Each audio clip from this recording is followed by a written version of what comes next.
Hello, traders. Today is Tuesday, July 1st, and this is my analysis for the pound US dollar. And we're going to start off on the 1 hour time frame. So the pound dollar made another very nice entry to go long yesterday. This is actually a trade that I did take that I recently just got out of right before the video. Now, we have to keep in mind that the monthly, the weekly, and the daily trend is definitely very heavily up. Going all the way up to the monthly for just a second, my target on the monthly is all the way up at around the 1.5 area. I still think this monthly is eventually going to end up looking something like this to finish off an expanding ABC.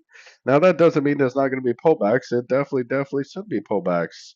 But there's no engulfing down. There's no break of structure down. There's no reason whatsoever on any of our higher time frames to be doing anything except for trying to go long at the end of all these little pullbacks we see.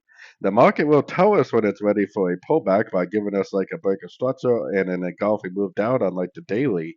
We definitely do not have that yet. So I know that a lot of retail traders are trying to sort the dollar pairs, but there's definitely no truth, no reason whatsoever to be sorting this thing. Now, if it turns down on the daily, I'll be more than happy to start sorting it. But until that happens, I will definitely be doing nothing but looking for these three-way pullbacks to go long for the continuation of the uptrend.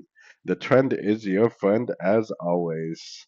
So, anyways, don't forget to check out my free Discord group. It's linked down here in the corner. Take a look at my website, fxpipcollector.com. And as always, thank you for watching and happy trading.